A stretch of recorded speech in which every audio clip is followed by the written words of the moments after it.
Good morning, everybody.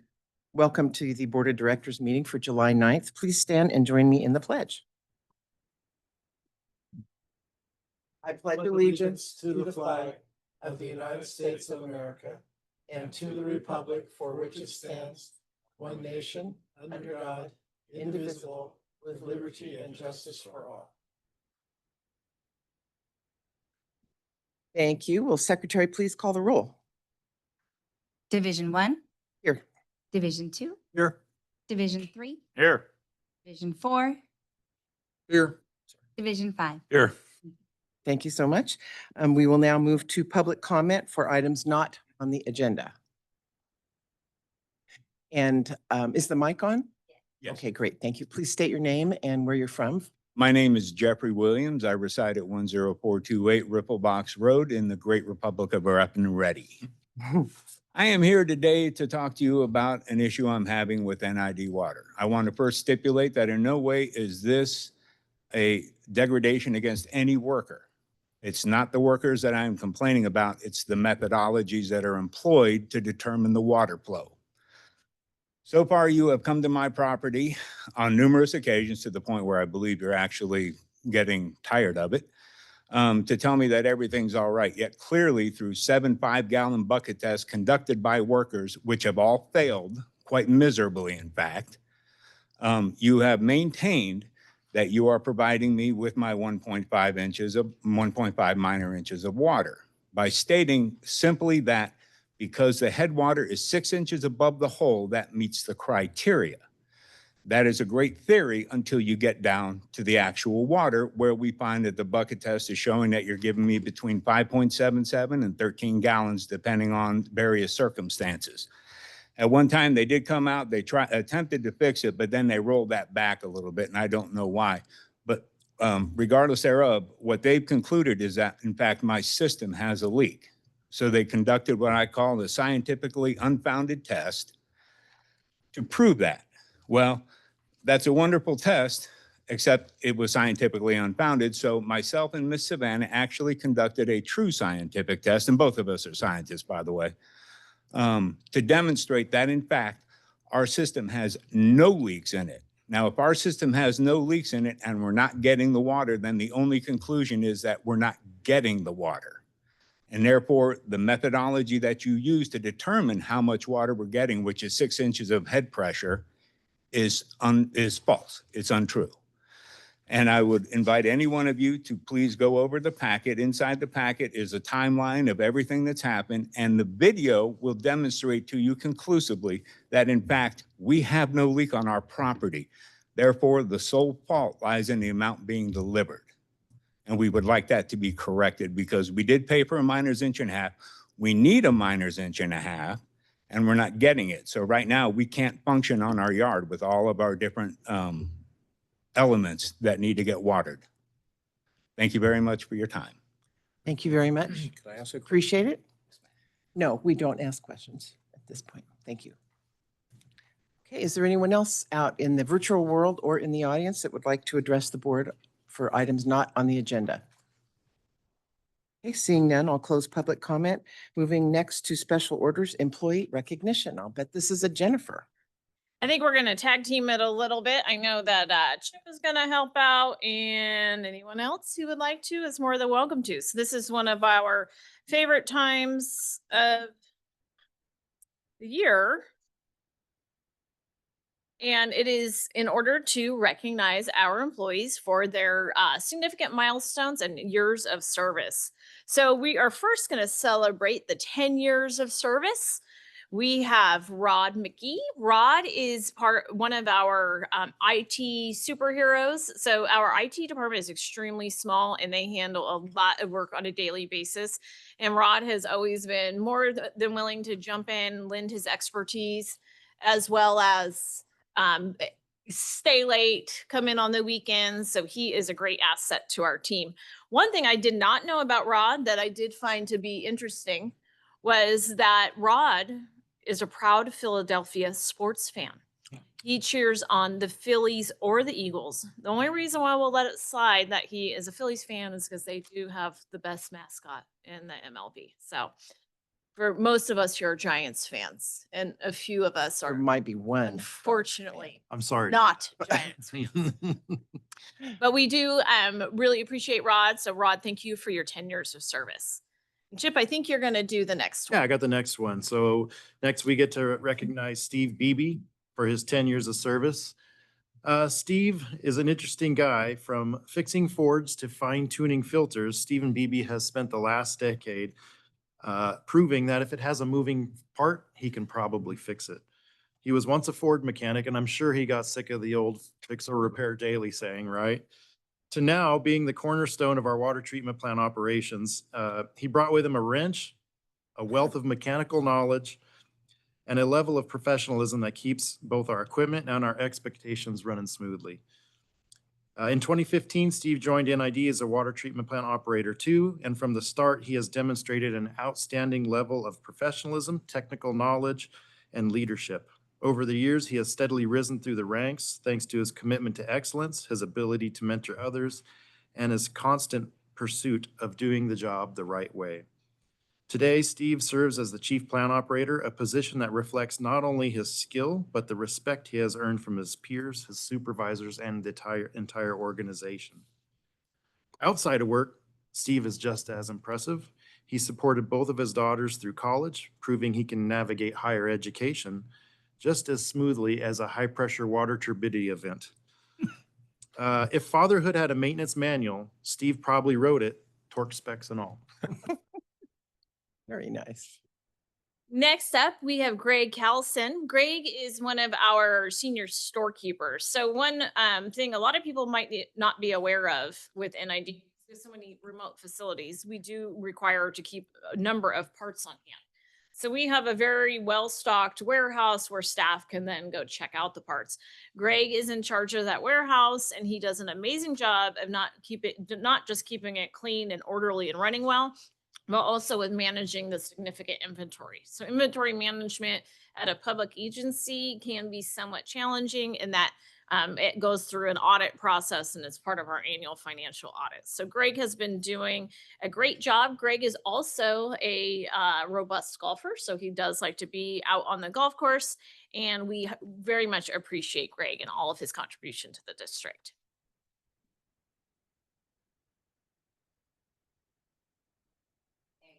We got to see the next set of pictures. All right. So next up, we have Seth Meyer-Gann. He is a vegetation control worker. He's also been here for 10 years. So he helps with a lot of the canal maintenance as well as working with the veg crew.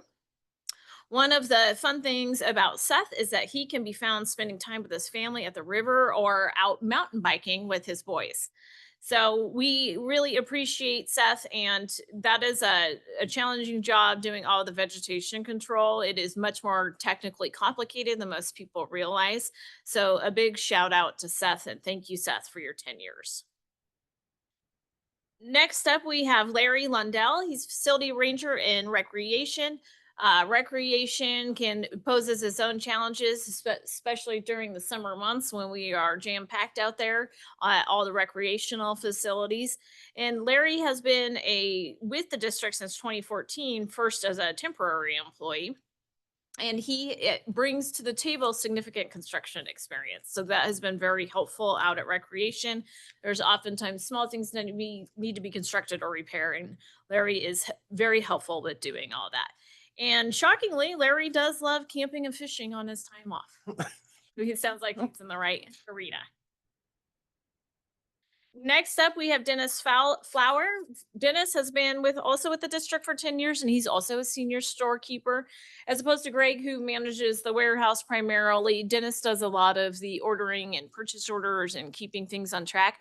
There's a lot of purchasing that goes on in a district of our size, so it does take a team of people to continuously restock things, order new things as needed, and then process those things as they come through the warehouse. As stewards of public funds, it's very important that we maintain tight control on our inventory as well as on our expenditures, and Dennis is a huge part of that team.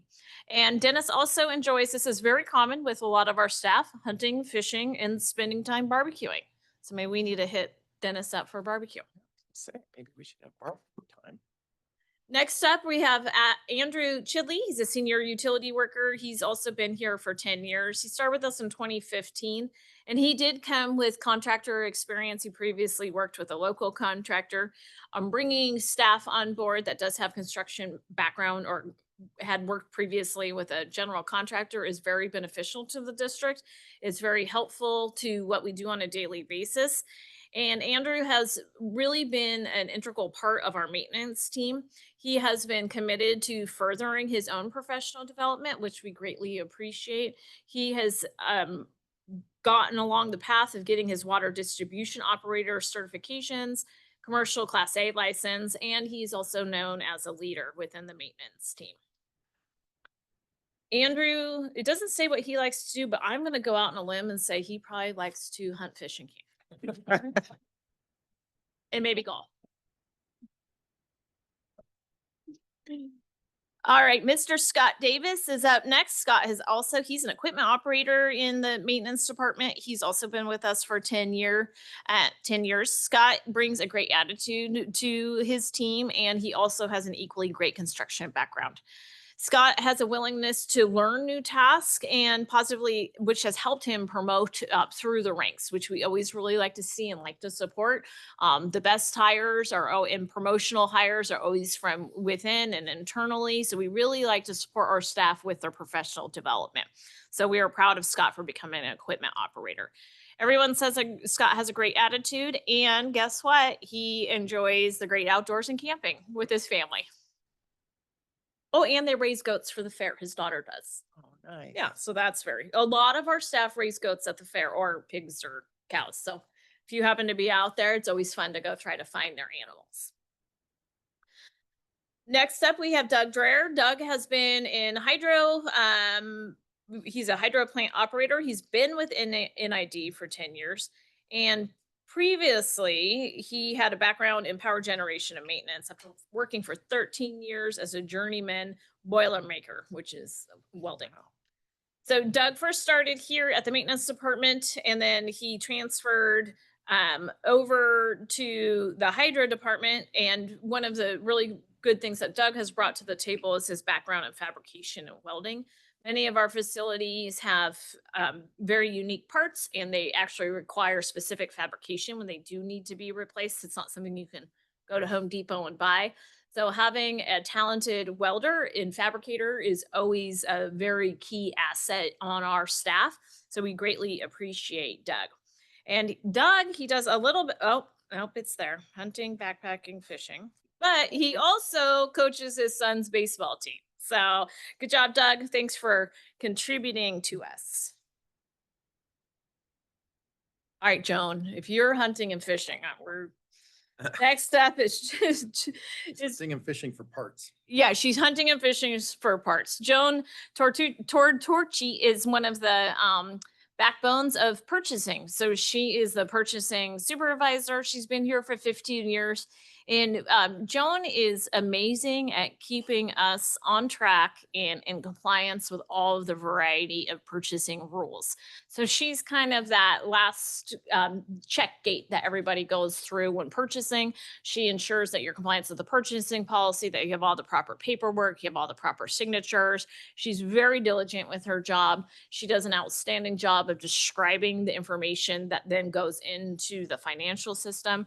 We greatly appreciate Joan, and she does have 3 children as well as now grandchildren. I think she just recently had a new grandbaby. So, and she also, her and her husband are very involved in the music facility, in local music. So her husband does sound for music festivals. So that's exciting. And we greatly appreciate Joan. All right, now we're on to the big dogs here, 20 years. So we're gonna start with Todd Williams, senior hydro plant operator. He started his journey here in March of 2005, and he originally started the labor crew in the Grass Valley Maintenance Department. A lot of our maintenance staff do, for a professional growth situation, they do end up transferring over to hydro once they hone their skills in maintenance. So it is always a good internal promotion opportunity. He was in the water distribution operator in operations department as well. So for the last decade, he's been in hydro as a plant operator, and he recently rose up to the level of senior operator. So he is known for training new employees, which is a very specific skill that we look for. Oftentimes people are really good at doing something, but not possibly good at training. And so we do find great benefit in Todd's skills with training. Outside of work, oh, here we go, all new. Coaching youth baseball and guiding his kids and raising farm animals through 4-H. So thank you, Todd. Next up, we have Andrew Rudder. Andrew is a hydro water systems operator. He also started in 2005. He was in the Grass Valley Maintenance Department for 3 years and found his groove in the welding shop and worked there for 15 years. His welding skills are legendary amongst staff, so we greatly appreciate that. And he is most well known for, which I did not know this, for making a killer ribeye steak. So maybe we need to have a barbecue off. Yeah, we need this proven. We need to see how good this is. That's right. Oh, and he's also a master fisherman, reeling in big catches and bigger laughs. So Andrew's dedication and good vibe is greatly appreciated. Thank you so much, Andrew. All right, you get to take a breath. My turn. All right, next I'd like to recognize Tor Larson, but I want to take a moment to recognize and appreciate the journey of a legend. Tor was once a high school football quarterback who took Nevada Union to one of its only section titles. And Tor went from calling plays on the field to calling shots on the trading floor at Wall Street. And now, 20 years deep into a career where he controls the actual flow of an entire community's water system. That's not just a resume, that's a Netflix series. Whether he's managing canal flows, water rights, or gauging station, Tor brings his vast knowledge, confidence, and quarterback vision to every drop of our operation. Rumor has it, he can reroute water with just a look, and the water listens. He's the kind of leader who can go from market crash to South Yuba Canal failure without missing a beat. Need a critical flow regulation done? He's already on it. Need a pep talk about infrastructure and life? He's got that too, usually with a sports metaphor that actually works. I'd like to recognize Tor, thank him for his 20 incredible years of service, leadership, and keeping the water flowing. He's a superintendent, a strategist, and possibly a superhero after managing the ongoing PG&E emergency. Here's to 10 more years, or at least until the next drought. Yeah, a neat thing about Tor is Tor and I went to somewhat rival high schools, but I was further down in the valley. And if I mentioned Tor's name to any of the gentlemen I went to high school with, they're, oh, he's so good at football and baseball. To this day still. Nice. All right, next up, we have 25 years. So we're going to start with Will Barker, hydro plant operator. So Will started his career back in the 1900s. In fact, 1999. The 19. So he was a temporary employee in Placer County. Here we go. Will remembers preparing for Y2K here at the district. Remember that? Yeah, people are probably freaking out here about Y2K. So Will has marked a quarter of a century here at NID, and he started his adventure with being a full-time employee in 2000.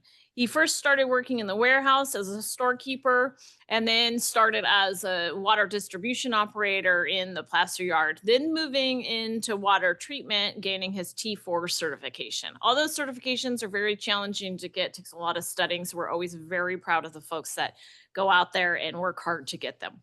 Now he's in the hydro department, and he is the kind of guy that will do anything that is needed, and all of his coworkers really enjoy him. Will has a knack for knowing the best fishing spots and sharing his love for water. He coached baseball with his two sons till about 2015, and we greatly appreciate him and all of his contribution to the district. All right, moving on to Mr. Fassler.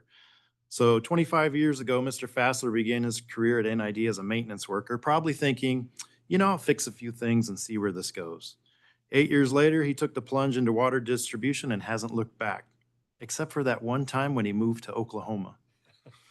Yeah, there was a brief period where he moved to the Sooner State, but like any smart person who's had one too many humid summers and not enough in and out, he came back to California. He was promptly rehired when he came back. And why? Well, because when you have 17 years of water ops experience and know where every valve, hydrant, and mystery leak is buried, you don't stay unemployed for long. Since then, he's been the wrench-wielding wizard of water flow and the guy who somehow knows what's broken before it even makes a sound. His commitment, expertise, and steady presence have made a lasting impact on the district and his colleagues. So thank you to Eric for his 25 years of dedication, problem solving, and proving that water truly does find its way home, just like he did. Sweet. And last but not least, we have a 30-year employee, Mr. Doug Andrews. So Doug, many of you who live down kind of more in the Placer area, he is the supervisor over the Placer yard. His contributions are greatly appreciated by the district, and he came here as a utility worker in 1995. He's probably seen more changes than most of us. I think maybe the only one who has more years is Chip. No. Huh? There's a couple other people.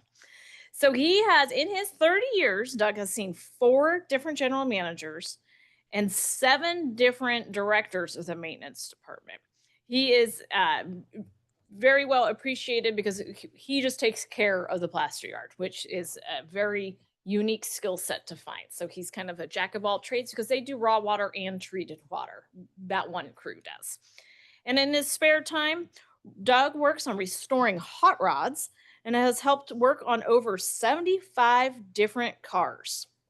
And he loves being a grandpa.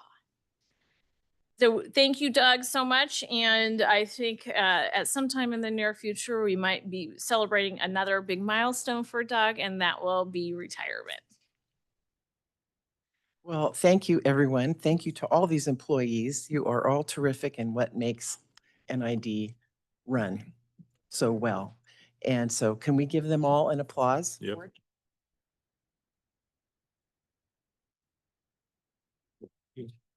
Yeah, go ahead. So as a retention bonus, it sounds like we're going to stock our trucks with fishing poles.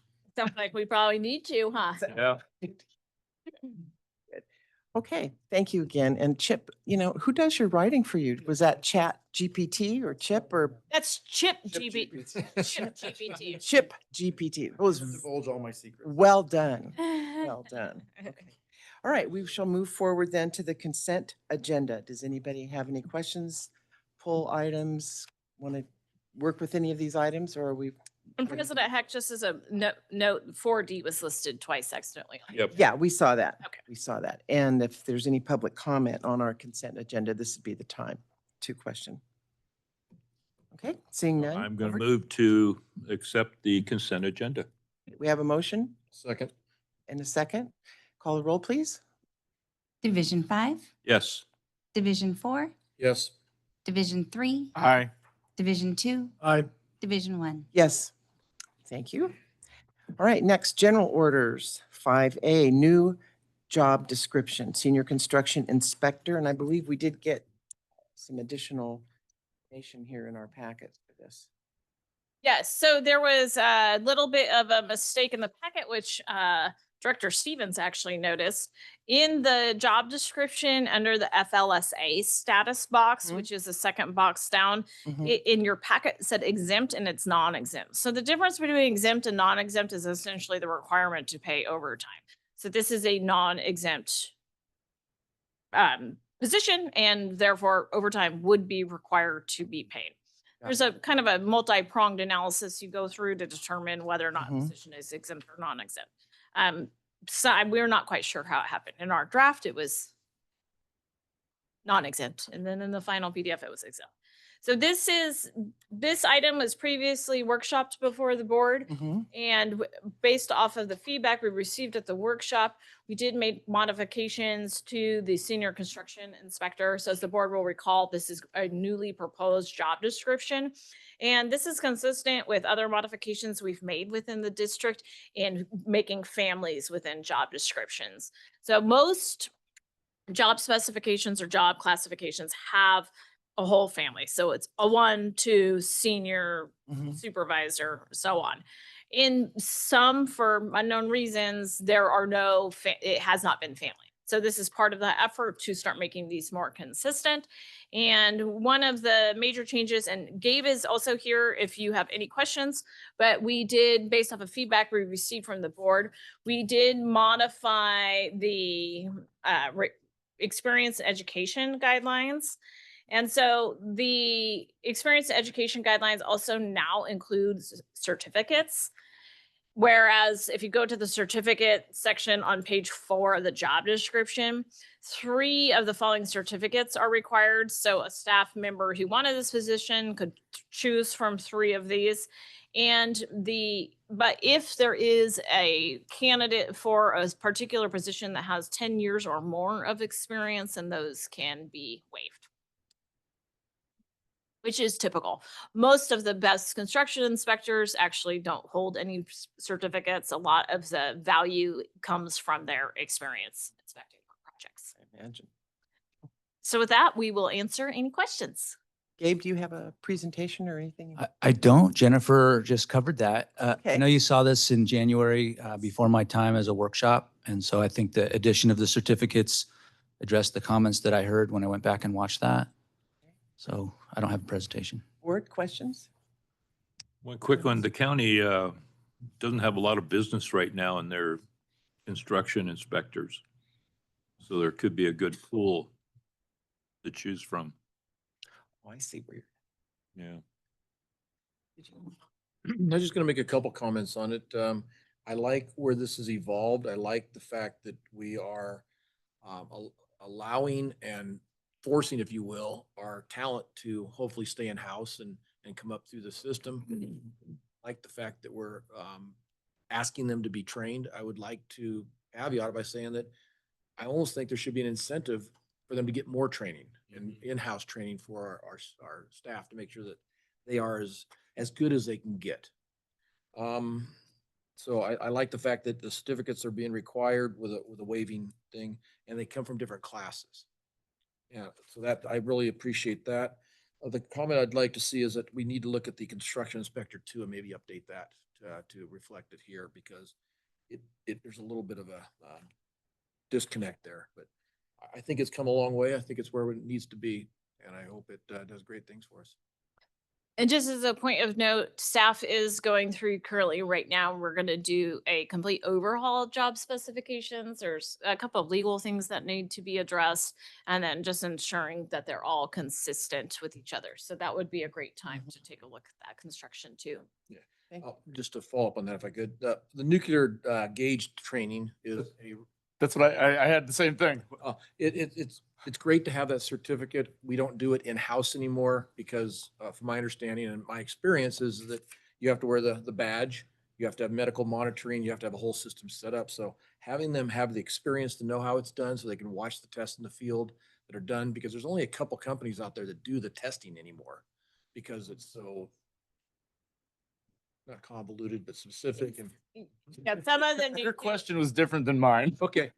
don't use the nuclear gauge testers that require equipment that have all of the numerous regulations on them, from storage to disposal to medical to all of it. So they do a different type of testing. So Earl is correct. I just saw that and imagined somebody wearing a special suit and a Geiger counter. They, So, yeah. a lot of it has to do with hazardous waste. Once you generate hazardous waste, even if you dispose of it, you legally own it for the rest of your living life. Yes, yes, you do. Brad, anything further? That's it. Thank you. Chris? Yes, Yes, please. concerning the attachment B, the pay scale. Maybe I'm missing something, but I'm wondering why the pay scale is below average for the senior and above average for the 1 and 2 positions. I can't reconcile if the average the pay in column 3 is 108,000, the average is 122,000 and that's lower than all the others we compare it to. And it's just the reverse with Inspector 1 and 2. I wondered if anybody had a insight or if I'm seeing something wrong or what. Naomi. Yeah. So when we do a new salary survey, we take into account several different items. First, we do a salary survey with like That's right. agencies. We go through and look at the various job descriptions. Then we take into account compaction, which essentially means the difference in pay between lower and higher classes of that classification. So Naomi, can you explain the methodology? Yeah, so when you look at the top of the graph where it breaks out the construction inspector 1, 2, and then the senior, when we're comparing across the board to other agencies, look how high some of those agencies are. So that's where the difference is coming from what the other agencies are paying. And so some job descriptions, it's hard to find the exact person. So they're, if you look at like City of Lincoln, they're in construction inspector 1, 2, and a manager. So that salary of 132,000 is probably their manager. And so that's going to skew that average. So it's going to look a lot lower. And that is correct. The city of Lincoln used to have a construction manager, which was equal to like a Gabe type position as a district type engineer. So you're saying the manager shoots the average up, Use the average. right? Right. Skews the average and up. Okay.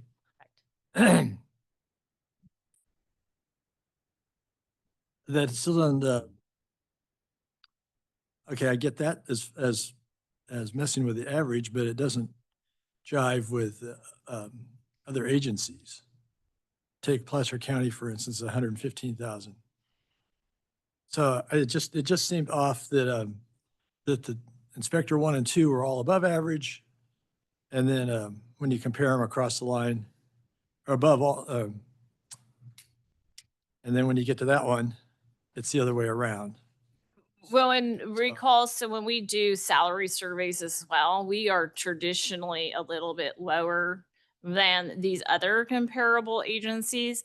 And as a practice, we address that as a whole through the bargaining process. Because if we start raising up specific one-offs, then we create inequities amongst the staff. If I look at this, I see if we look at City of Roseville, El Dorado, EID, and CWA, we fit towards the top of those three. But if you, when you add, and so it wouldn't be a minus 12.93. No.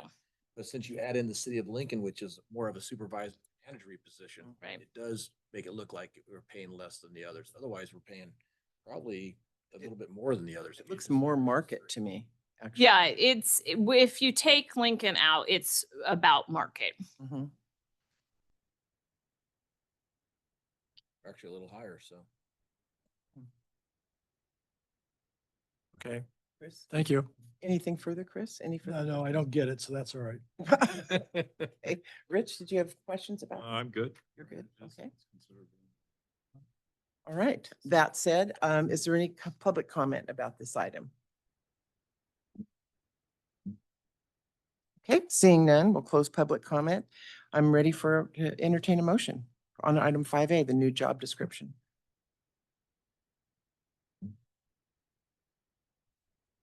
Girls warming.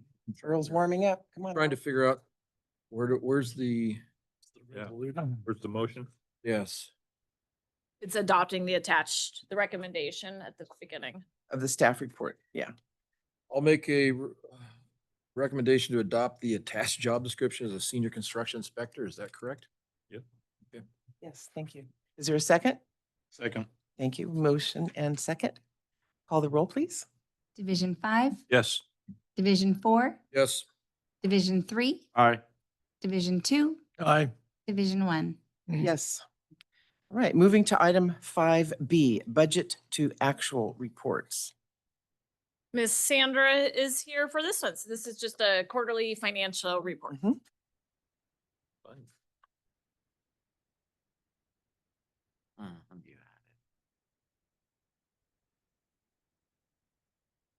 Good morning, board. Good Sandra, morning. Director. Thank you for being here. Thank you. We're here today to go over the Q1 2025 quarterly financials. As you know, we just wrapped up our 2024 audit that was presented last time. So we had to circle back and reconcile this year. So we've successfully done that. And so that's what you see here today. And we will just review starting on PDF page 8. We talk about that high level, that summary sheet. Mhm.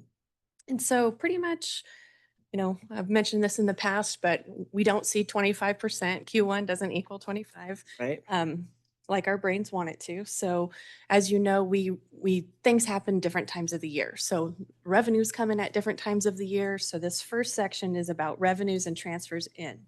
And so overall, we're at about 21%, which is a little less than 25%. But we know certain items like our big property taxes don't come in till after Q1. So the revenues compared to the budget seem a little bit low, but they are coming in. So no real concerns here.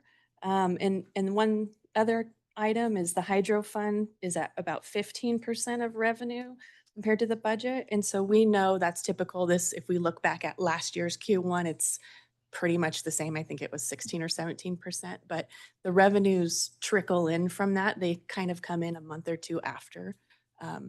Did you have something, Director Johansson? I had a quick question because probably to Peter, but that during January, February, March, there's a lot of electrical generation in the state.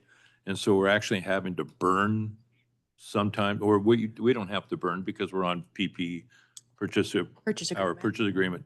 But in the state in general, electric gets pretty cheap, doesn't it? Yeah, typically in a wet year. Sure. Yeah, please do. Thank you. Good morning, Board. Peter Wade, Director of Hydropower.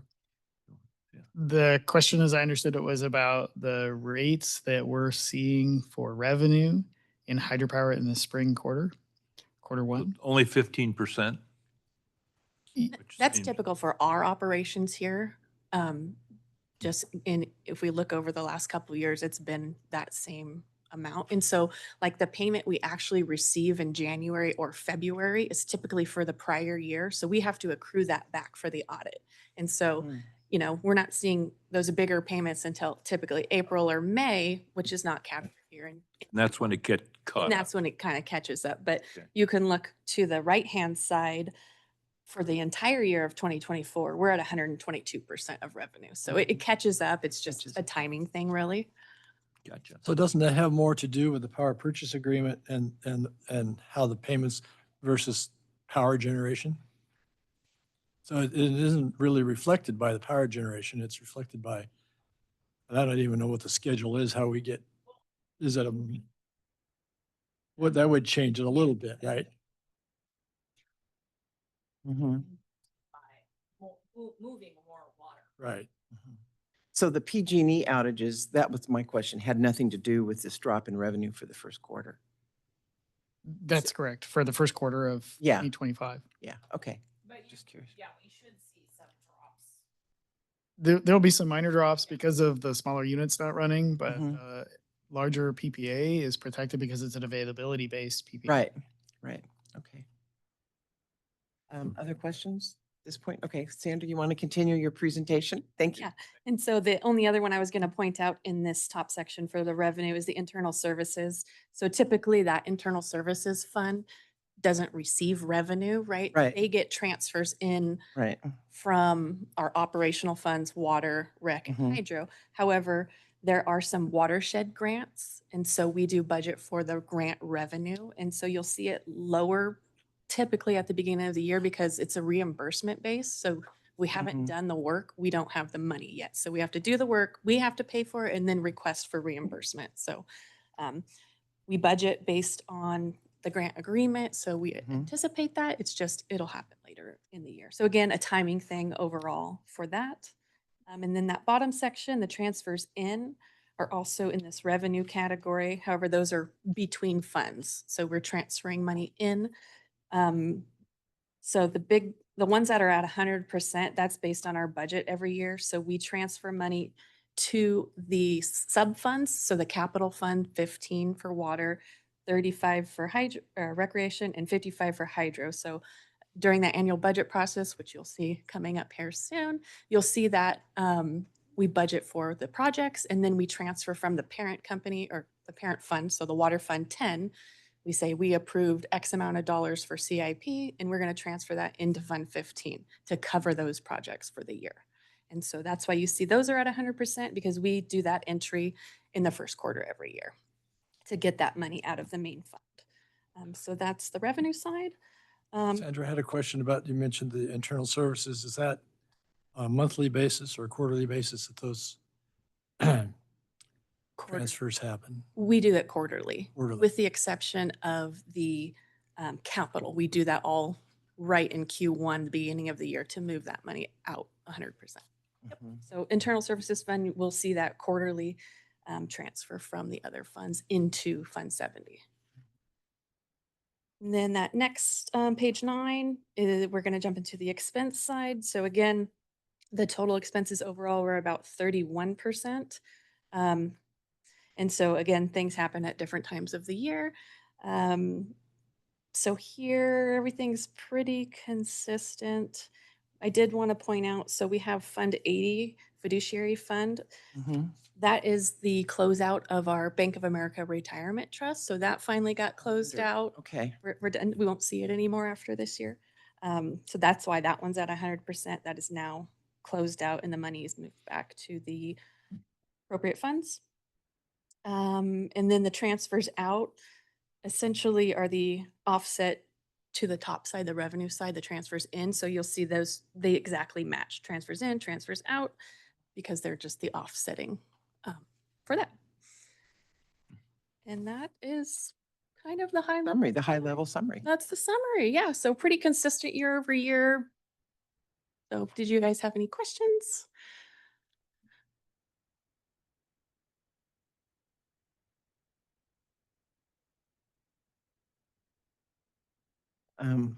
Let's see. Did you have questions, Director Fowler? Director Beerwagon? No? One request, Okay. either darker print. Yes. Well, for what? For the summary pages?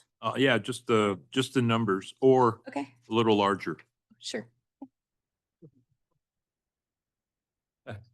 Wearing out the magnifying glass. Right, right. And hopefully as we're moving to a new ERP, that Tyler system, we Mhm. have different looking reports possibly next year. So darker print, bigger print. You got it. And staff is doing a wonderful job on the implementation. Oh, of the man. Tyler ERP. It's Yes. been an extremely heavy lift. Oftentimes in 1 week, they'll have 2 or 3 all-day meetings with the Tyler team to build the system. And they've just been doing a great job handling that and making sure the finances are clean at the same time, which you'll recall the previous proposal was to hire a bunch of new staff during the Tyler implementation. But Sandra, Naomi, Catherine, Aurora and her utility billing team, they've been able to handle this huge project without having to have all this additional help. So that just speaks to how well they're doing. Awesome. I did have one question on, this is on the staff report, page 3. It says the Water Fund 10 Administration Department is reporting 62% of budget expenditures spent due to the budgeted CIP being fully transferred and bond payments due in March. What are those bond payments? Remember Remember. there was bonds, it's essentially the 2016 reissuance of what was it, the 2011 Oh, bond? and we did a refinance or a recast or It's whatever. that one. Okay, that, They're due March 1st and okay. and September 1st every Well, year. thank you. I knew there was something and I couldn't remember. Thank you very much. There's a set due March 1st, September 1st, and then January 1st, July 1st. Mhm. Okay. This is receive and file. Do we need any motions?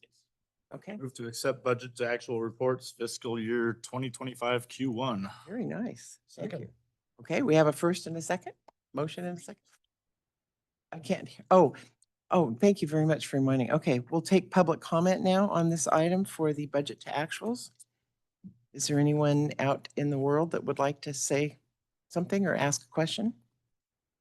Seeing none, we will move forward with our motions. Thank you. Division 5, Yes. Division 4, Yes. Division 3, Aye. Division 2, Aye. Division 1. Yes. Thank you. All right, now we get to come to the most exciting part of our agenda, our TED Talk. That's it. Yeah, so this is extremely exciting. So we are going to have a presentation by one of our super employees, Ted Blank. And I also hear it's even more of a super special day because it's Ted's birthday today. Oh, my goodness. Happy birthday, Ted. Thank you. That's exciting. So Good morning. Ted is known as a guru in the industry, so we are very fortunate to have him. One of the most challenging from a kind of a technical perspective of the activities that we do is run the electrical system specifically associated with the hydropower houses. So we are extremely fortunate to have Ted. He did leave us at one point and then we got him back. Yes, I did Yeah. a project in Fort Collins. Yeah, he went to Fort Collins. Now we have him back. So we thought it would be good to do a presentation Mm. for the board to better understand some of our larger electrical protection projects and also to learn from Ted. We do have a lot of big kind of electrical items coming forth in the near future. So we thought this would be a good opportunity to provide a basis of knowledge. Thank So take it away, Ted. Good morning. Good morning, Thank everybody. you for being here. Well, I appreciate it as well. And thank you for the birthday wish. So this is on behalf of the whole hydro department, this workshop. It's all mainly about electrical projects. Obviously, there's much civil and dam and all that, but my specialty is electrical. Slide.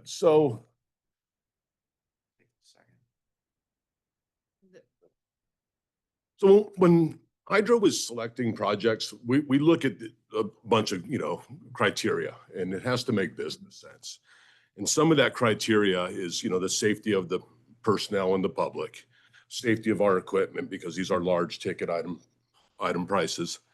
Any kind of regulatory requirements, reliability of the equipment, the efficiency of the equipment, and environmental impacts. And these got 4 little projects we're going to talk about, and all of these will base into those projects.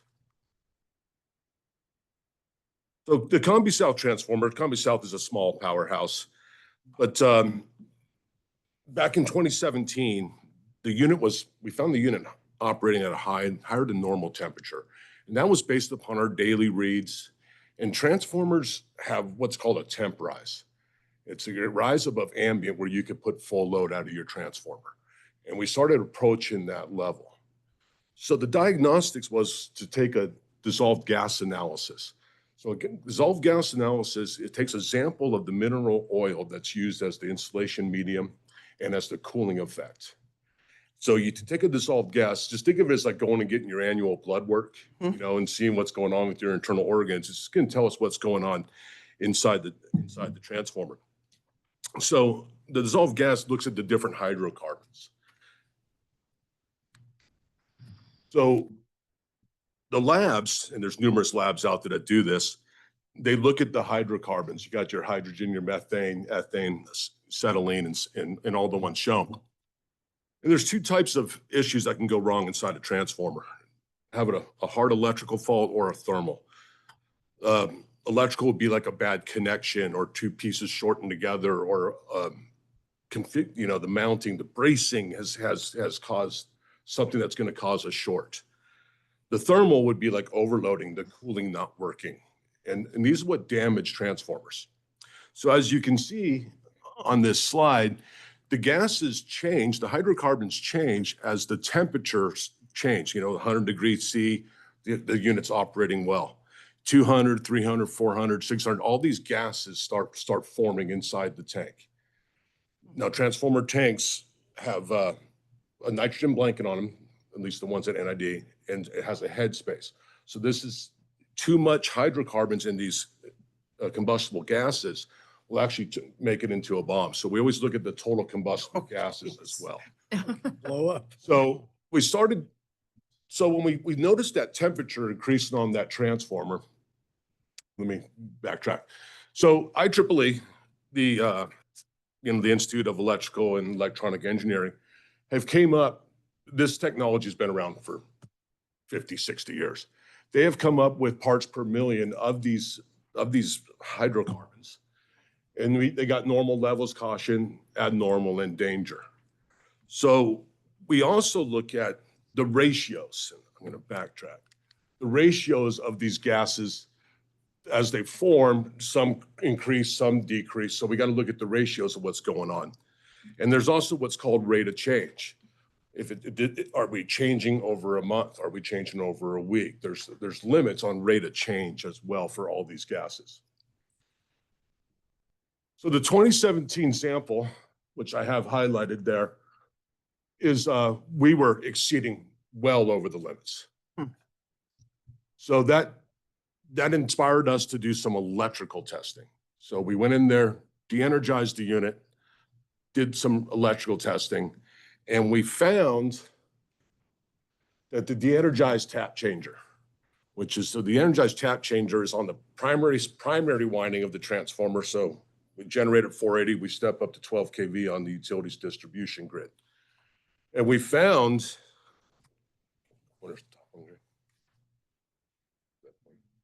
no pointer. Yeah. So what we found, It's kind of hard to see on that. I get it. I just use, When it's on the black, I can see it. it works. Okay. Not. So in the top side is the nameplate of the transformer. And you can see it has 1 through 7. Those taps change, and that's the amount of windings that are in the transformer. And so we can change this tap and to boost or buck our voltage that we're putting onto the system per interconnection requirements. What we found, the bottom picture shows how that tap changer is moving. That upper bracket had broken inside that transformer. So we did an internal inspection, went in, pulled that off, and hard jumpered it until we could purchase a new unit. And as you can see, the gas is, after the repair, the next column over in the middle, the 9/6/2017, the gas has just dropped off immediately.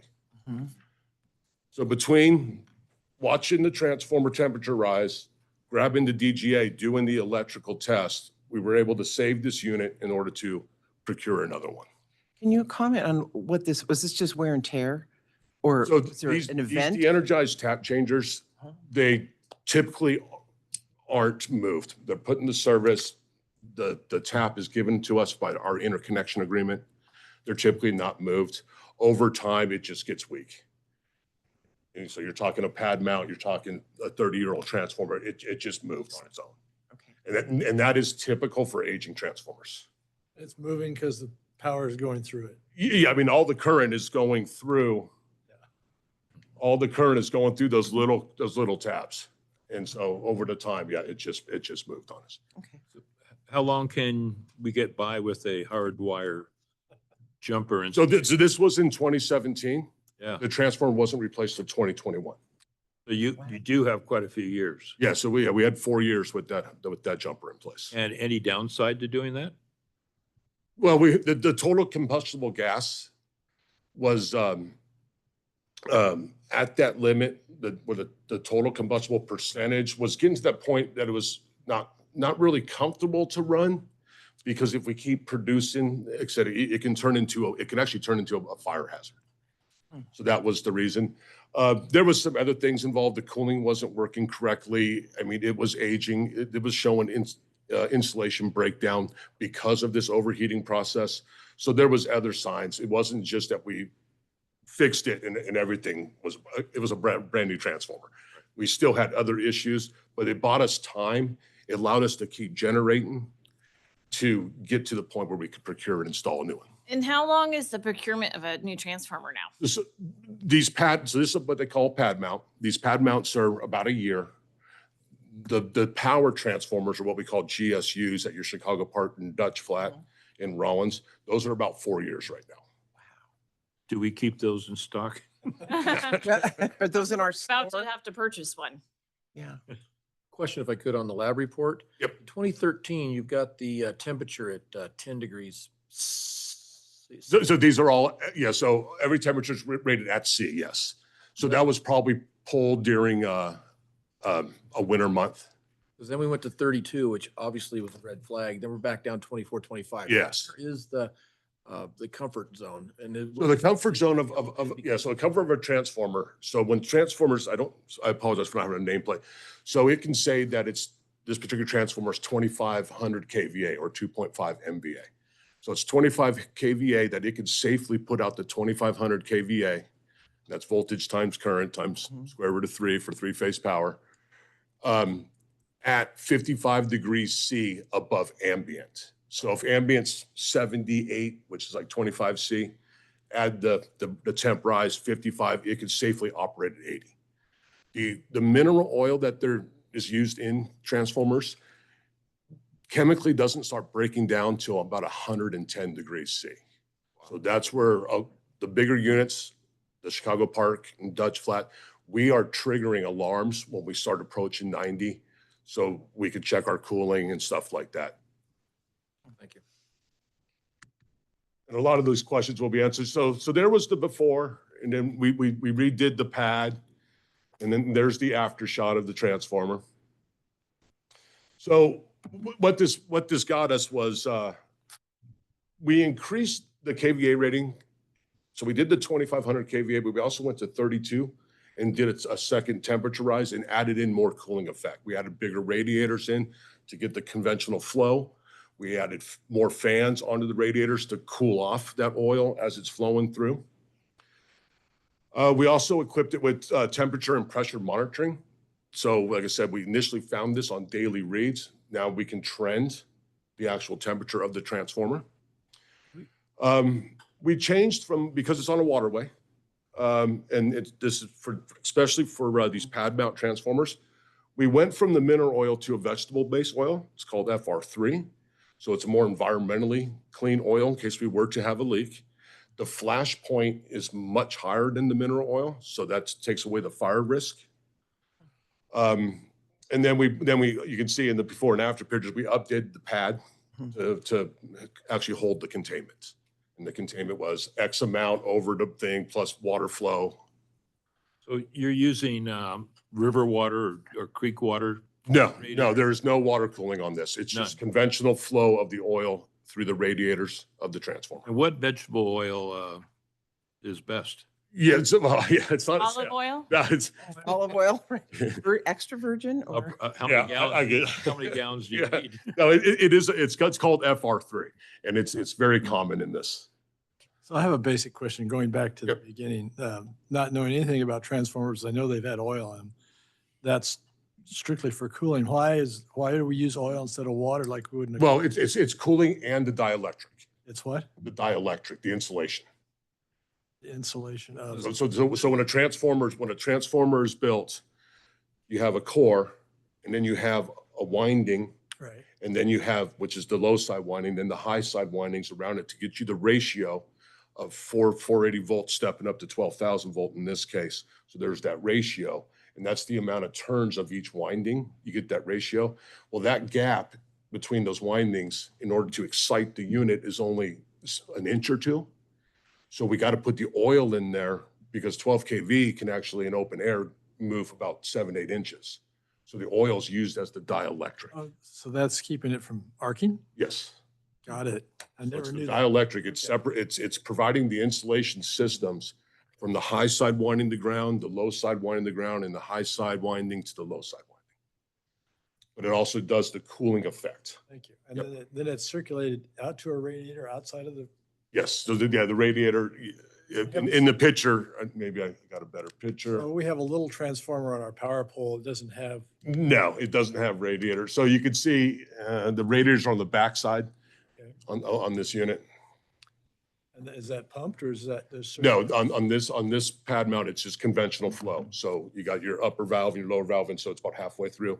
So it just keeps nice flow, conventional flow going through. What I'm seeing here is that you recognize the problem, you address the problem, but I also see that you took a large look around and I see there's the 2-inch valve for draining on there. Yeah, so Spill containment. I see a lot of upgrades here. So Mhm. it looks like you had a problem, took care of the big picture, and it was done by NID personnel, which was wonderful. So All the construction was done in-house. I like the fact that even though it was a major problem, that you looked at it and said, we need to take care of all of this. Cool. Yeah, I appreciate that. Let me just remind everybody that this is a workshop, so questions can come at any time. People don't need to be called upon. If there's someone in the audience that would like to ask a question, raise your hand electronically, and we will get it answered for you. Thank you. Thanks, Ted. Continue, please. One last question. Oh, yes. Mineral oil, do we have any transformers with PCB in them? We do not. That had been tested years ago, so we have, and then we have labels saying no.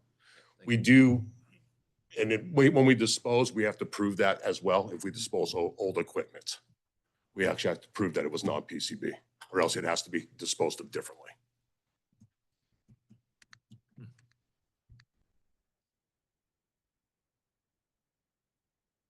The next project, the Bowman Intertie. NID, as you're well aware, owns 10 miles of the 60 kV transmission line. It's the only transmission line that we own. And that's between the Bowman Powerhouse and the point of interconnection, which is where we're connecting to the utility grid. It was initially just set up with phase and ground electromechanical relays. I love electromechanical relays. That's what I learned on, but it's just a disc that spins when you see an overcurrent on the system. And it was non-directional, and we'll get into that a little bit more. And then the biggest problem was every time that the line tripped, we had to send NID employees out there to patrol the line. Yeah, patrol the line. That's time consuming, it's rough terrain, and requires all of our off-road vehicles.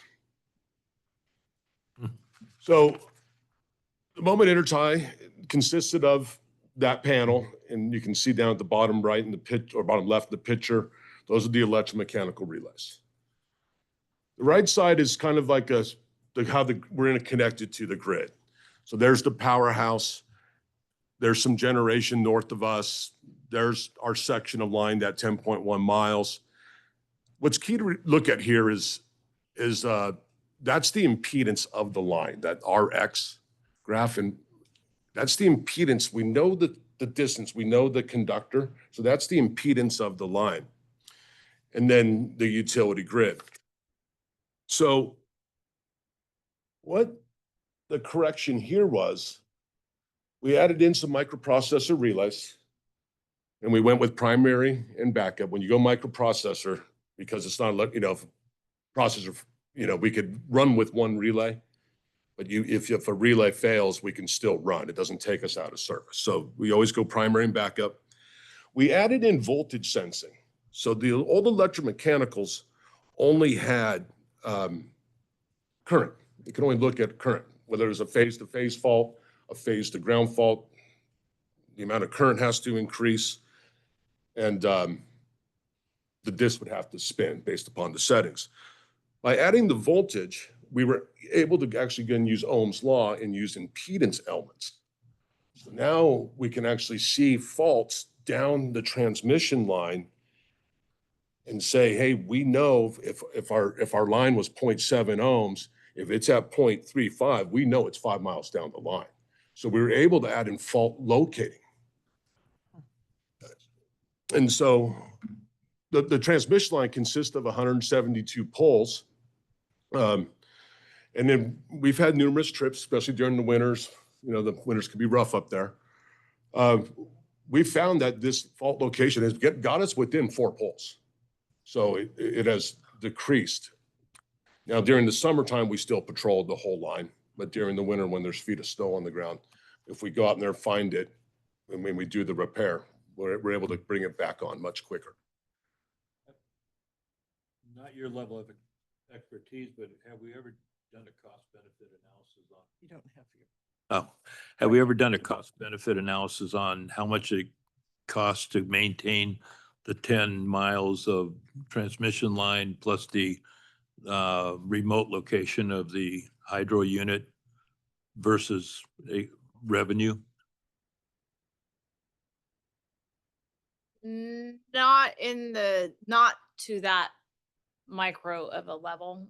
Our cost benefit analysis has been completed on a Mhm. larger On a hyper macro. scale by kind of powerhouse facility, but we have not done it.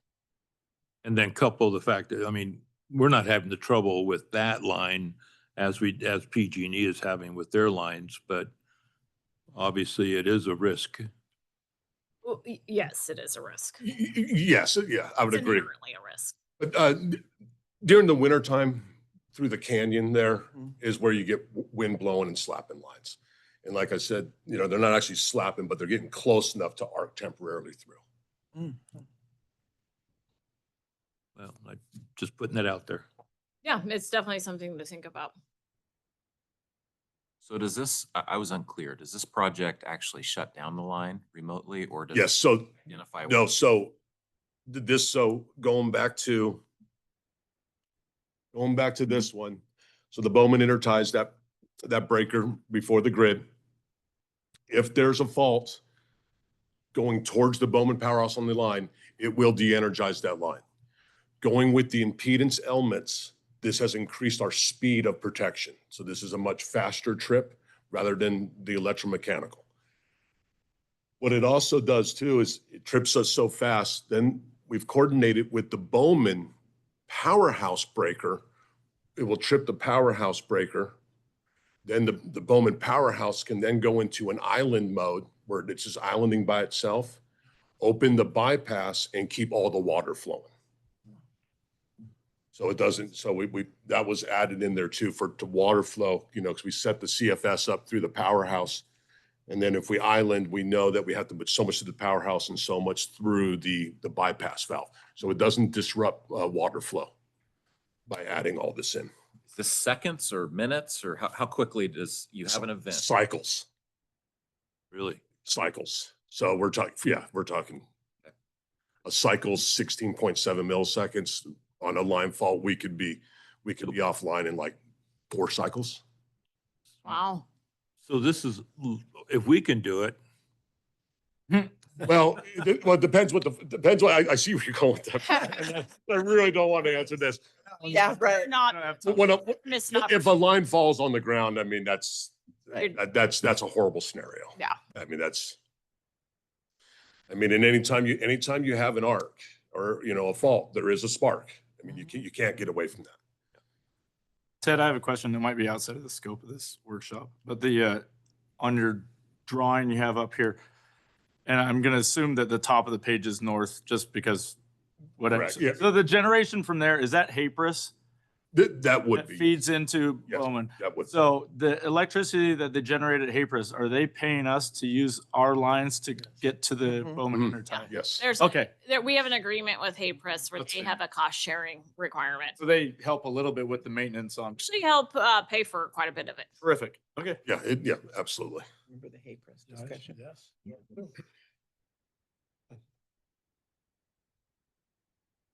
Okay, so moving on to another one, the Rollins powerhouse, 60 kV circuit breaker. That's the 60 kV breaker there. It was an OCB, oil circuit breaker. The bushings were deteriorating, and where the bushings are the porcelain ones up top, that's how the voltage gets into the tank. And in the tank is where it does the interrupting, where it opens and closes. Those bushes, where it hits that tank, where it's grounded, that's your biggest stress point to ground. And so we can test that. We knew that those bushings, insulation inside those bushings, where the conductor's coming down and getting into the breaker, was deteriorating. There's tests, electrical tests that'll allow us to do that. We also found that the aging mechanism was starting to have slow response time, which increased our maintenance intervals on this. So instead of doing maintenance timing every 3 years, we moved it up to every year to keep that mechanism operating. The other key point looked at here with the bushings deteriorating, they're made of porcelain. Well, if a bushing was to fail, that conductor inside that bushing was to go to ground, you're going to have shrapnel. So this became a safety issue as well. I hadn't thought of that. And then the main tank and stuff, they were using the mineral oil. So, and obviously next to another waterway. So the question came that we posed at Hydro is we had a decision to make. Do we go with the known, proven technology of SF6, which has a really strong dielectric? However, it's a very potent greenhouse gas. And CARB, California Air Force Board, implemented a program to start phasing out SF6 in California. And that is now in effect. That came in effect January 1, 2025. You cannot purchase SF6 breakers anymore. Now, you can still install them if you have them in your stock, from my understanding. So versus a vacuum interrupter encased in a dry air insulation medium. Vacuum interrupters have been around up to the 34 kV for decades and decades. The 60 kV, they came out about 20 years ago. Hydro contacted our neighboring utilities. We interviewed them. We interviewed different manufacturers, did site visits, went and got lessons learned from their install, their maintenance practice on these new breakers. And that the decision was to go environmentally friendly, to be ahead of CARB and put it in a vacuum breaker. You won't be able to tell by the pictures will look exactly the same of an SF6. I mean, they look identical. Are these what they call air breakers? No, this is vacuum. Airframe breakers, you're getting into the lower voltage. Okay. We also went with, because of the new breaker, we went with a polymer bushing, which is a rubber. So now we took away that safety problem of flying shrapnel. Does that trade lifespan? Are you sacrificing lifespan by using polymer rather than porcelain? No, It's stable. It's stable. It's stable. But the polymer came out also decades. Porcelain's been around for, Hundreds of years. hundreds of years. The polymer came out every bit of 40 years ago. The cost factor versus, I mean, I never want to be ahead of CARB. But maybe on this case, we do. Yeah. Yeah. Cost factor, little more money. That circuit breaker. Yeah. Was give or take 10,000, was $90,000. We added in extra current transformers, current sensing, which will be the next project for the relay upgrade. The circuit breaker, going off memory, was about 135,000 total. But we're getting what we paid. And SF6 would have been the same price. Yeah. Oh, okay. Interesting. Is interesting. Yeah, that is. Yeah, I mean, we're talking fractions of changes. And no shrapnel. No shrapnel. Wow. Oh. So Ted, in this picture, where is the actual breaker? So, yeah, go to the next one here. So that's the actual breaker. So it's got this, there's only four bushings. There's 6 bushings there. So the front cabinet with the hinge right there, right where Chris is showing that, that opens up and gives you the access to the mechanism. The 3 bushings in front, those are the polymer. That's the 60 kV line coming in. The interrupter would be the horizontal piece. That's the dry air with the vacuum bottle in it, would be the horizontal casting. And then it comes out of the breaker again on another bushing and then goes to the transformer. So that's the whole thing is The actually whole the thing breaker. is the bushing. Wow. The whole thing. Yeah, the bushing is just The that, whole thing is the That's- breaker. yeah, right there. Springy looking thing. Yeah. Amazing. Give me 5.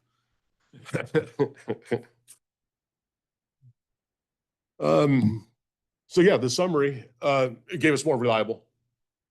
It was environmentally friendly. It took away the safety issues, and then we were ahead of CARB. Well, And and we we did saw it that. ourselves. Yeah. And again, yeah, and it required concrete, so it was all done in-house. It's really great. Beautiful. Yeah, we had a limited cost to engineering consultant in EE just to stamp the specs for us.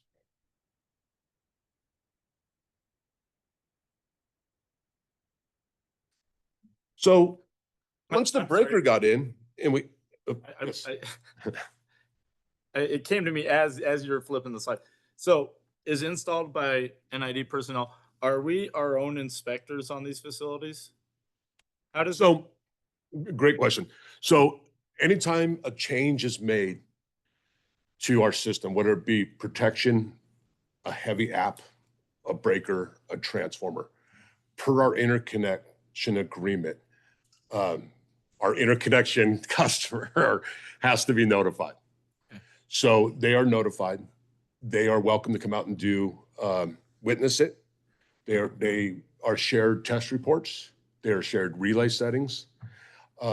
They actually came out and witnessed our protection tripping the breaker. So it is witnessed by interconnection requirements.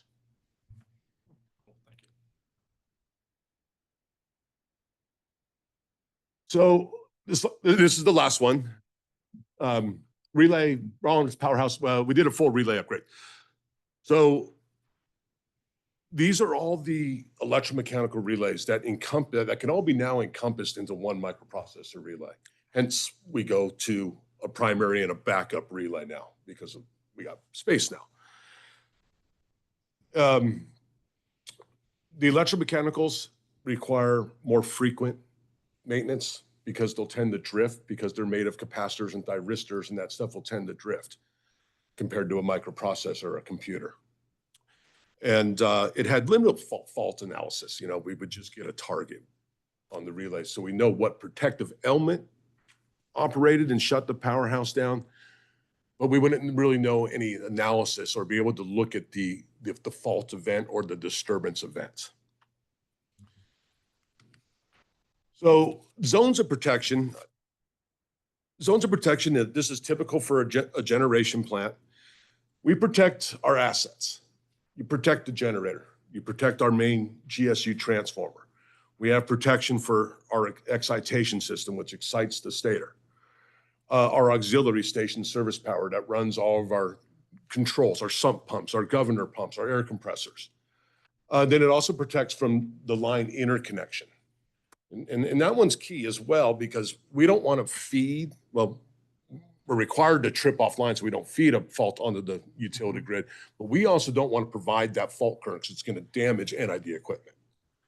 So that's what a typical scheme looks like. And so all these relays, the little numbers that are there, all those were encompassed into the microprocessor relays.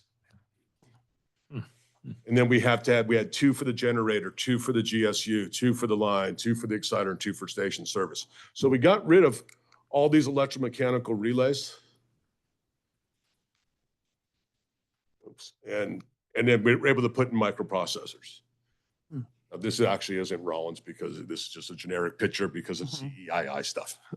So, And some of you saw this when we visited last. Yeah. So what this whole upgrade enhanced was the microprocessor relays, which increased our monitoring and our metering capabilities. It gave us better reliability of the zones of protection. We were able to do fault and event recording. We were able to do sequence of events. Satellite clock was installed to sync all the devices so we can get down to the milliseconds. An HMI computer was added so we could do trending and enhanced our SCADA. So this was a major upgrade. This is all electronics.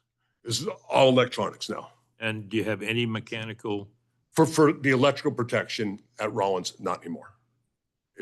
We do have still mechanical equipment, but the actual electrical protection is all solid microprocessor now. And it's all separated off from the internet? Yes, absolutely. Yeah. Absolutely. Oh, yeah. They're working on it right now. So we could call this the CYA?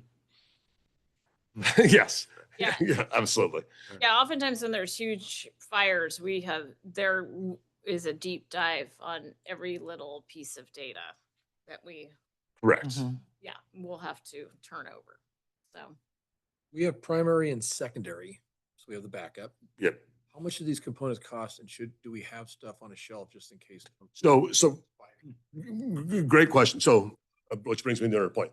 So we have primary and backup. So for like the transformer, we have a primary relay, backup relay. They're seeing the same thing. They're actually fed off different sensing instrument transformers, the CTs. So they're totally primary and backup. They're totally independent. We can run with one. We don't need both to run. So if one fails, we could still run on another one so I could procure another one. We do have some spares. We don't keep too many spares because of the cost of them. Some of them are long lead item, and those ones that we have spares for, the ones that we can get basically off the Schweitzer shelf in 3 days, we don't stock because I'd rather have fresh electronic components. Thank you. But the great thing is they're equipped with test switches. So now maintenance can be done with the unit online. I can isolate through test switches, and the relay can be tested with the unit still online. So we'd actually, an outage is not required to do maintenance anymore on the relays. And this project is just at Rollins. What about the other big plants? The other ones have microprocessor relays. They already have. Yes. Okay. Rollins was done, but the other ones were done, let's do the line this year. Let's do these, Rollins was done, let's just do it all at once. Nice. All panel fab, all wiring, everything done in-house again on this one. Wow, that's really great. We contracted an EE to do Amazing. this. It is. The tale of two tractors, basically the same. One was mechanical, never really broke down. The new one, electrical one's already, PTO isn't working. Right. I have a story I- like that too. Yeah, and I would love to see some mechanical protection, but I guess it's not compatible.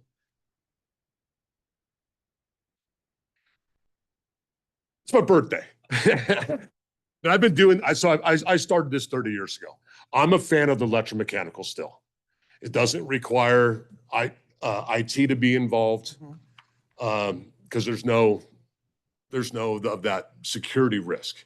I actually do get your point. The benefit from this was the enhancements that we went through here to be able to actually analyze a result.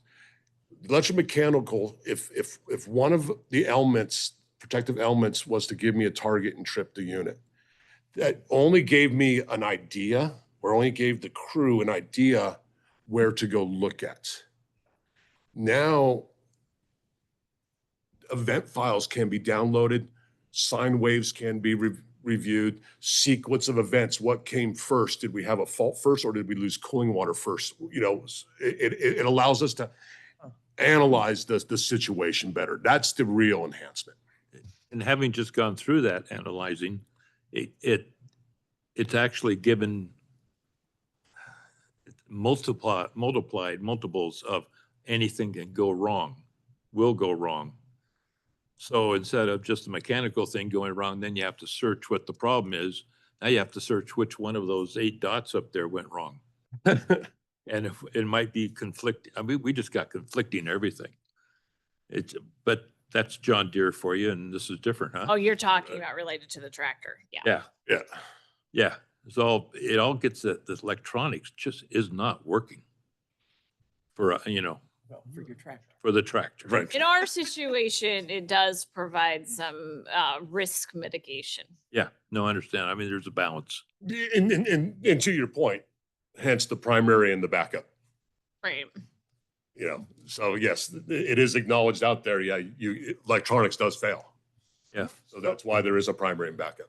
Gotcha. So I have a question to Rich's point is in the analog systems or the electromechanical you're calling them, which I take as analog, right? Yep. But with the microprocessors on the right to repair on those processors, is that something we can do in-house? Which I think is kind of what Rich is getting at.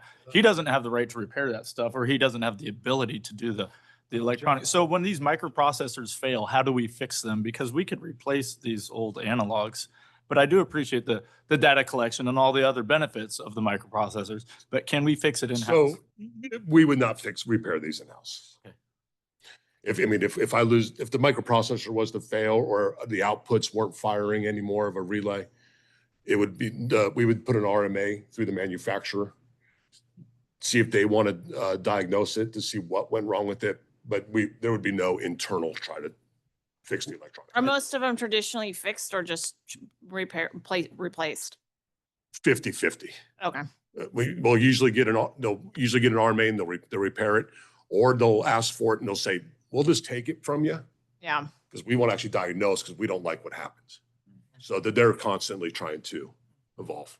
And the lag time or the response time? Um, A day, 2 days, 5 I'll weeks? to actually tell them that we had a relay failure to tell them we get a response within hours. Gotcha. Cool. The actual repair or a replacement, a couple days, couple weeks sometimes. But the actual to get a response from the manufacturer is they're very responsive. How often have they failed? In the 8 years I've been here, one. Oh, that's electrical, mechanical? No, that was That's a digital. that was a microprocessor. Getting back to the tractor, we get a quick response too, but we'll get to it in 3 weeks. Right. I have a different type of question, but using the tractor analogy and all this other stuff, if the window goes out in my truck and it's electrical, I got problems. If it's mechanical, I can roll it back up. But, I can take it apart and do it. But I see some institutional knowledge here that I'm also concerned about. It's your birthday and everything like that, but you seem to know this stuff very well. How are you making sure that all this knowledge is kept? Succession. Yes, the session, everything, because I'm listening to you. I'm impressed. I love what I'm seeing, but I want to make sure that all this great stuff you're doing and people know how to take care of it. So there's a lot of cross training. Okay. At Hydro. We all work well together. There's a big variety. There's protection, there's transformers, there's apparatus, there's PLCs, there's all sorts. And we all have our specialties and we all work well together and we're training each other. I'm older than you are, so I can make this comment. Yeah. But I see a wealth of knowledge here and I would hate to lose it any way, shape or form. And succession planning is one of the things I know that Peter and I have talked about specifically in relation to TED. And I do think through the budgeting process, you're going to see us start focusing on some of these really key positions. And we will keep TED as long as we possibly can, but at some point he's going to run it right off into the sunset. Well, unlike the service awards when everyone's hunting and fishing, this is actually kind of my hobby. so a fishing, so a consulting agreement and a fishing pole would be good. And access to the real hot spots. Right, exactly. Yeah, access is important. Bowman. Yeah, but it becomes very challenging. This is a very, very niche specialty area that there are not a lot of people in the whole country that have that type of background. And so succession planning and training of new staff, ideally we would, get someone to work under Ted that Ted believes he could bring up to speed and Ted could teach him. That's nice. Or competition, get two. Get two and let them battle it out for Ted's approval. Wow. We may go put it on internet. Just got a couple more slides. So additional completed projects. And again, this is a shout out to the whole hydro department. The Chicago Park Powerhouse, a balance of plant PLC was put in. This enhanced the operational and instrumentational control and monitoring with like 4-bay control, cooling water upgrades, vibration protection. Chicago Park, they put in a remote terminal unit. This enhanced the SCADA controls. Dutch Flat, again, a balance of plant. Dutch Flat, emergency generator and transfer scheme was put in. And what was key about that one is the Dutch Flat powerhouse provides the power to the Chicago Park flume intake. So if the powerhouse went down, then Chicago Park technically went down. Now there's an automatic station service power feeding that, so they're not so hard linked together. Rollins, balance of plant PLC. All the 125, at Chicago Park and Dutch Flat, the 125 volt DC systems were put in. We got rid of Saw those at Dutch Flat.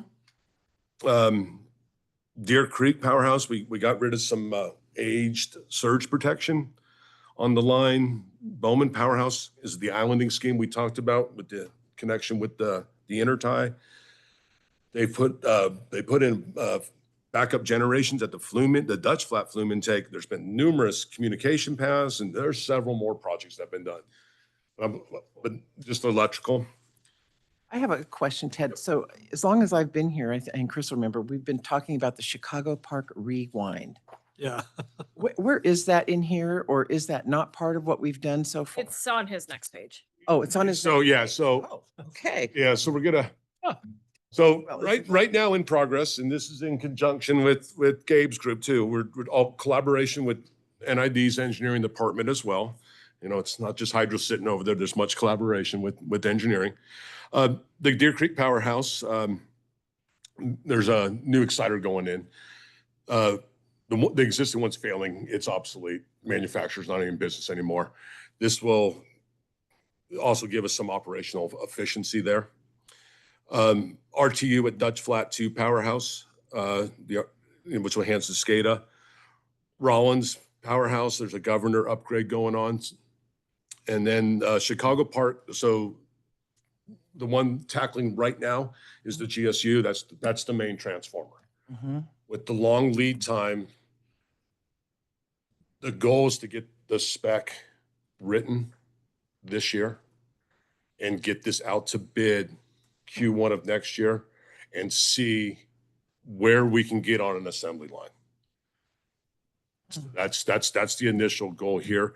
As for the refurbishment, the whole refurbishment, It's still moving forward. Yeah, This that is the priority, is that transformer. That transformer. Remember, originally they were, I believe, 3 different capital projects, and we combined it into one project. Yeah, I do. That's 74 million? No, The Chicago Park Rewind? yeah. Oh, man, I hope not. We're in Yeah. trouble. Like in the 20s. It's I think about it was in the 20s. 23, 24 million. yeah, it was in the, yeah. Transformer is the priority. Okay, That's is that made, Transformers, not just one, right? No, it's just the one for, It's one big transformer. yeah, it's a 3-phase transformer. Yeah. Oh, it is only one. I missed. It's, yeah, so what you're referring to is that they call them single phase, they call it a bank. Right, okay. Now the GSUs, it's all 3-phasing, One unit. all in one unit. and is that made in the United States or foreign? Both, for this voltage class and this KVA, my personal recommendation would be we stay in the United States. And what accounts for the long lead time? Is that- So it's material, because you need copper, you need steel, you need iron. So it's material, but what's been heard out in the field, in the industry, it's after COVID, the manufacturers can't get employees. And where's that come from? I mean, the manufacturing? Yeah, can't get, Yeah, so like, for an example, Waukesha, who GE bought, Waukesha has always been a big manufacturer of transformers. When I was in Fort Collins for that year, we actually contacted Waukesha, and they actually told us we have the material, we don't have the manpower. So I don't know if they've corrected that yet. That was back in 2021, but it's and then everyone's panicked about trying to get their place on a manufacturing line in a transformer shop. So it's supply and demand, it's employees, it's material, it's a combination of all of it that has extended this lead time. Because the actual fabrication of the unit itself, Is a couple months. yeah. It's getting your place in line. are there people who have placed in line that are trying to sell it? Sell their place in Yeah. Disneyland. Yeah, right. We get a fast pass, yeah. Can we get a fast pass? You get an e-ticket, all right. No, I mean- I have not heard anything. Aging himself, e-ticket, Yeah, I know, right. E-ticket. really aging yourself. No, I mean, I wouldn't put it past. Yeah.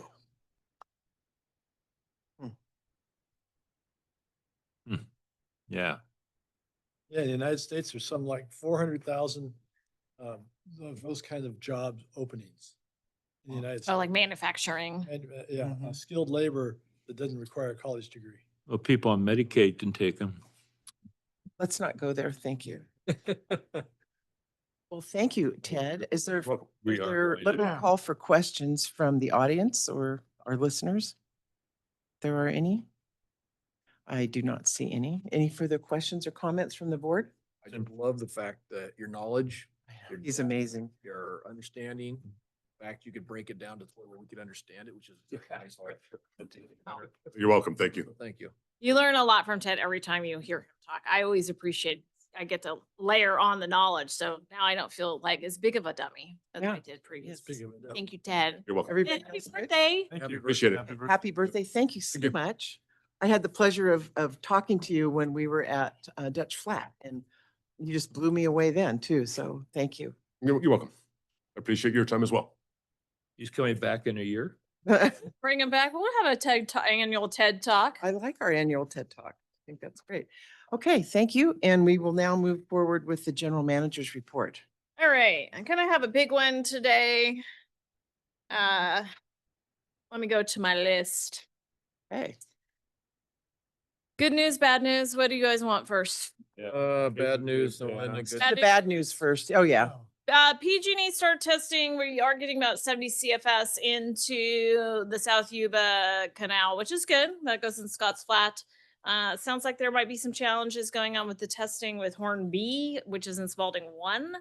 So we don't know anything more than that, but as soon as we find out any information, we'll let you know. We're doing okay since we are getting water going down the South Yuba Canal.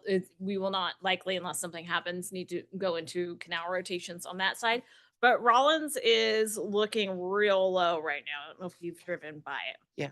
Once we get some more definite information from PG&E on the status of Spalding 1 and getting water moving down into Rollins, we will do an updated water supply projection.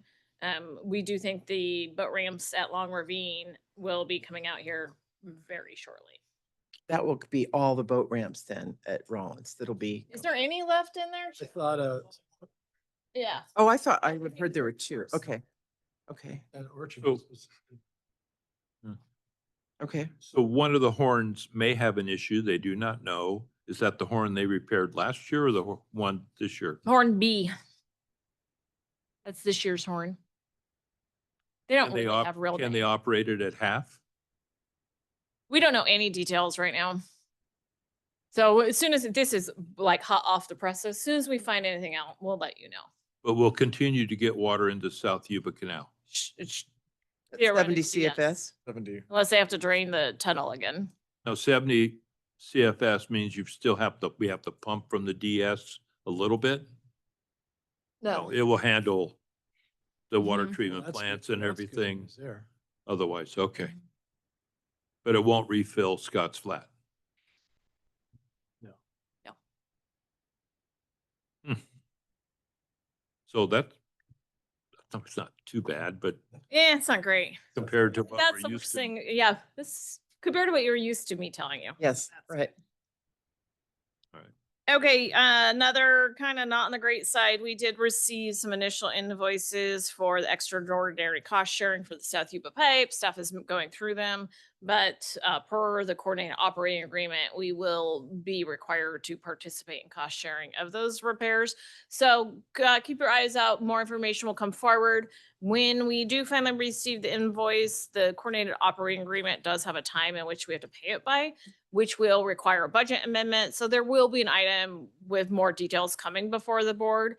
We're receiving information, reviewing it. Some of it, we need additional information to. Do we have an estimate us. Ballpark? of what Yeah, you've gotten? Our fair share will be over about under 2.5, between 2 and 2.5 million. We have insurance for that.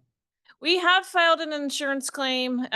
We entered into a tolling agreement with the insurance company. They weren't quite sure if they were going to find it to be a valid claim. We filed it under business interruption.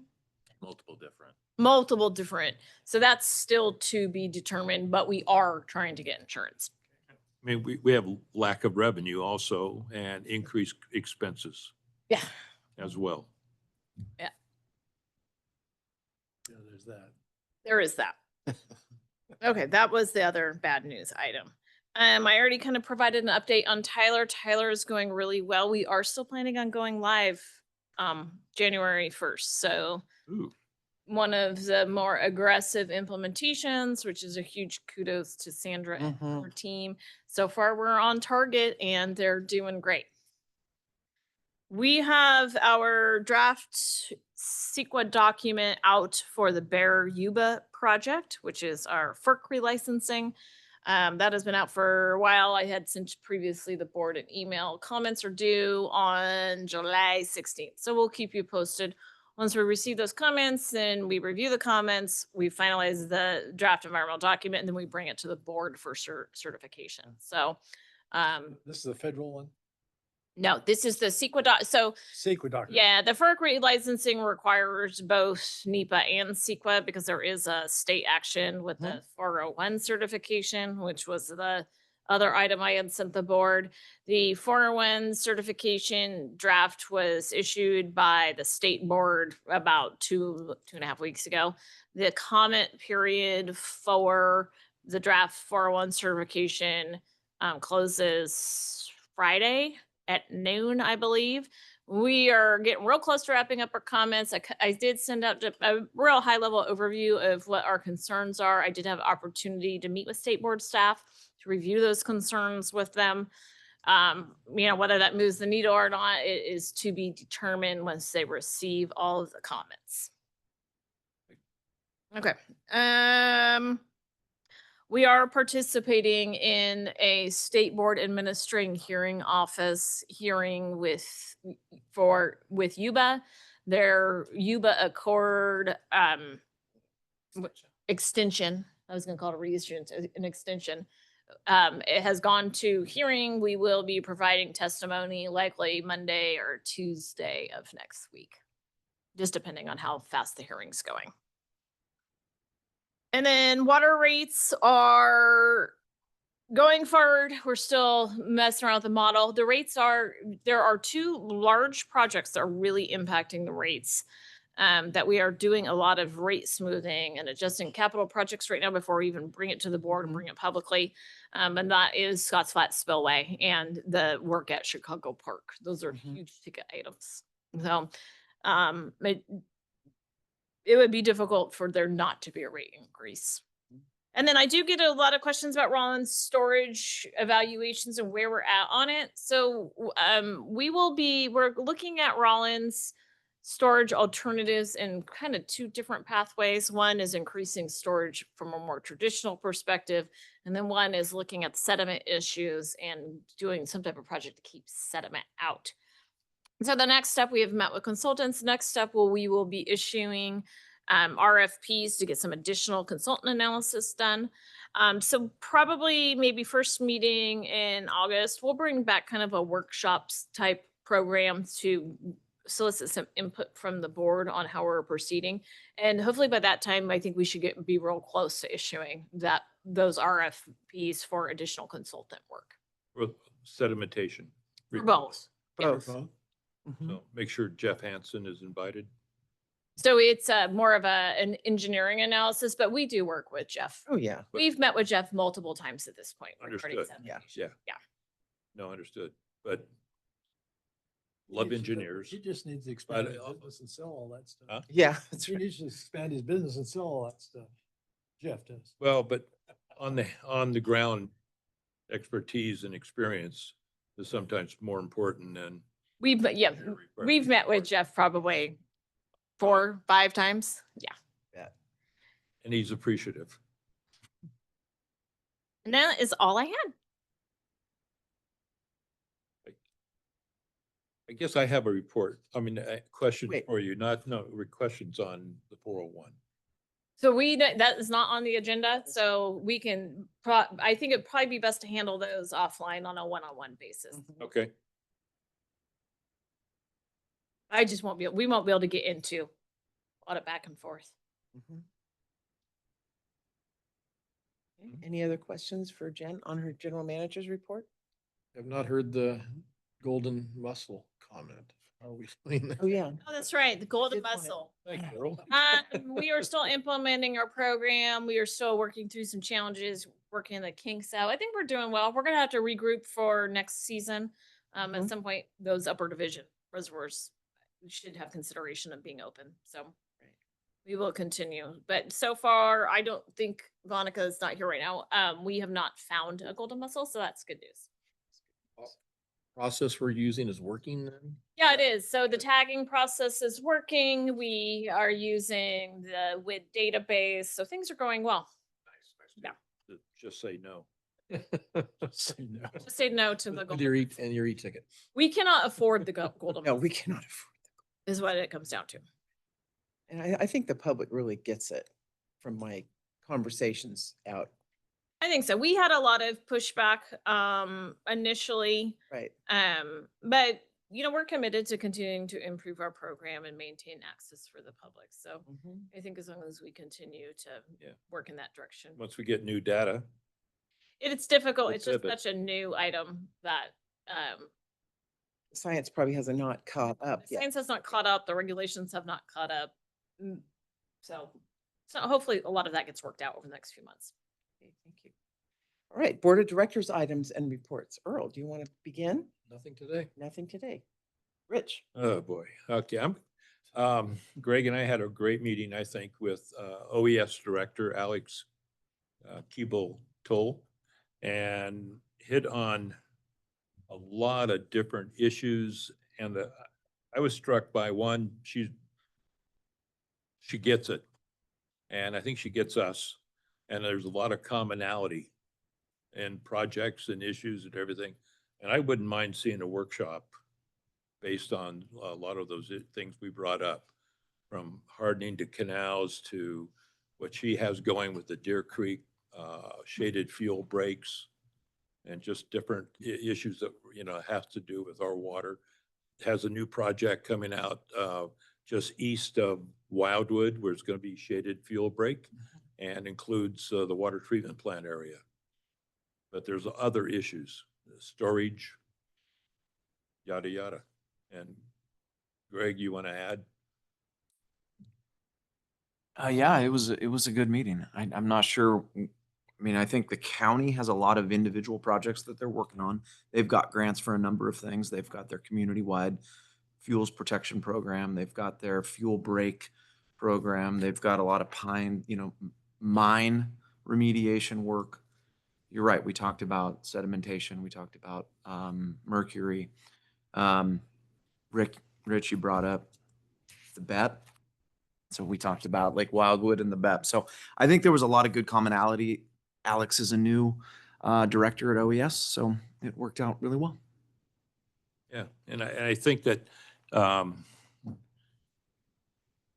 got the feeling that more meetings, when we have a good project or have something in common, we should meet rather than waiting for some designated time. Just get that communication between us going, because we had a lot to do, and so do they.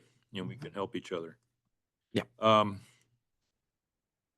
Actually, I'm just going to say you did a great job on the 401 and just getting it. And I'm really concerned about the reopeners. And it's like when you're a hammer, everything looks like a nail. And that's how I describe the State Water Control Board. I'm going to tie this in, but it's going to take a little while, but it won't take that long. So the Secretary of Agriculture, Brooke Rollins, just came out and said two things. One, they're going to prevent foreign interests buying land, ag land, and that will protect our food security and also the ag land around our military bases. Two, that the workers in the field no longer have but they're all subject to deportation if they don't do it right. And this morning she came out and said that, of course, the 4 million people on Medicaid can take their jobs. And I think That's a we're- stupid, no, hang on. I'm going to try it. I know, but I'm just saying, I think we're a little far afield. No, I'm not. That is the stupidest thing I've ever heard from a government agency.